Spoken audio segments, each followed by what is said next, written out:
Sebelum kita memulai pelajaran, alangkah baiknya kita berdoa terlebih dahulu. Silakan dipimpin doanya. Baik, sebelum pelajaran, alangkah baiknya kita berdoa terlebih dahulu ya teman-teman. Berdoa dimulai.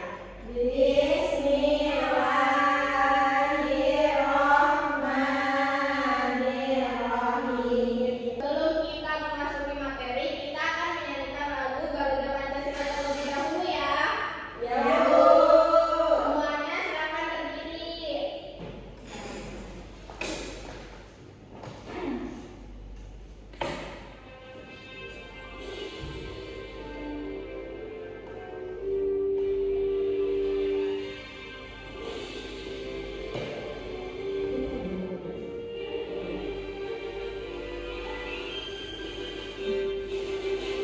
Garuda Pancasila, akulah pendukungmu, patriot proklamasi, sedia berkorban untukmu.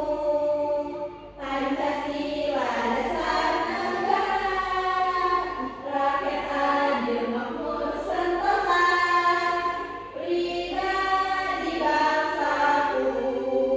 Ayo maju, maju, ayo maju, maju, ayo maju, maju. Oke, silakan duduk kembali ya. Ya, Ibu. Di sini siapa yang suka membaca buku cerita? Nah, apa yang kalian dapatkan dari cerita tersebut? Pelajaran Bu, gak boleh durhaka. Hari ini kita akan membahas materi tentang unsur intrinsik cerita yang di dalamnya ada tema, tokoh, alur, dan amanat. Selanjutnya kita akan menyimak video tentang membaca ya. Iya, Bu. Ya, Bu. Siap. Nah, di sini kita akan menyimak materi tentang pentingnya membaca buku sejak dini. Silakan simak ya.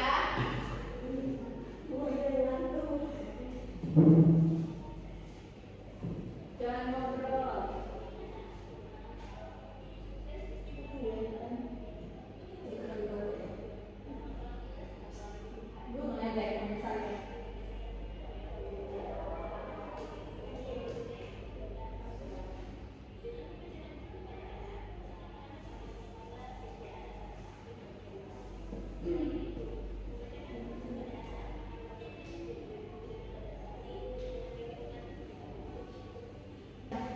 Nah, di sini Ibu punya poster tentang buku Jendela Dunia.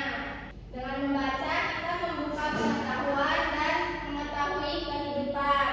Salah satu cara paling ampuh untuk mengetahui dunia yaitu dengan membaca buku.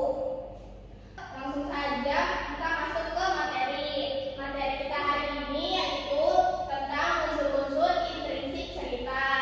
Yang pertama, ada pengertian unsur intrinsik cerita.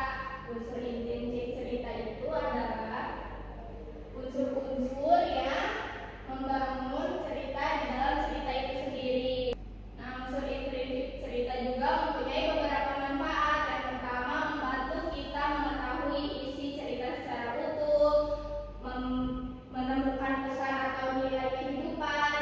Yang ketiga, melatih berpikir kritis dan kemampuan menganalisis. Yang keempat, membantu kita menulis cerita dengan lebih baik. Selanjutnya juga ada jenis-jenis unsur intrinsik cerita. Yang pertama itu ada tema.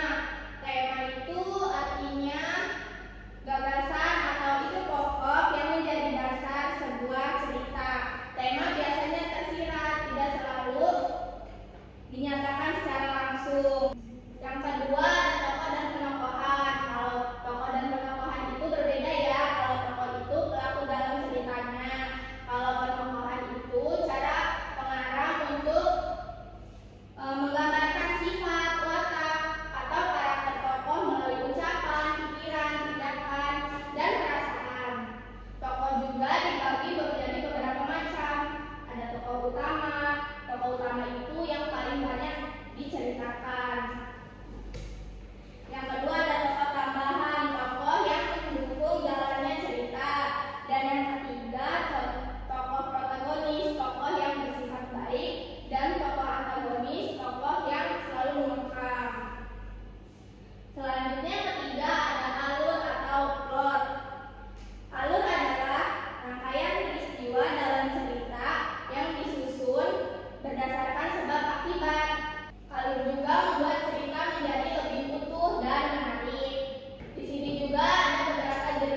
juga ada beberapa macam.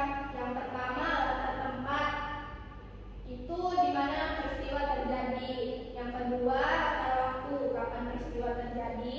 Dan latar suasana, bagaimana keadaan atau perasaan dalam cerita. Yang terakhir ada amanat. Amanat itu pesan moral atau nilai kehidupan yang ingin disampaikan pengarang kepada pembaca melalui cerita. Amanat dapat berupa ajakan untuk berbuat baik, nasihat, atau pelajaran hidup. Ini ibu mempunyai tugas ya, nanti kalian kerjakan masing-masing, jangan menyontek ya. Iya Bu. Setelah selesai nanti kalian maju dan presentasikan. Oke Bu. Kelompoknya. Ya. Isi ya. Gimana ya Bu? Ini apa?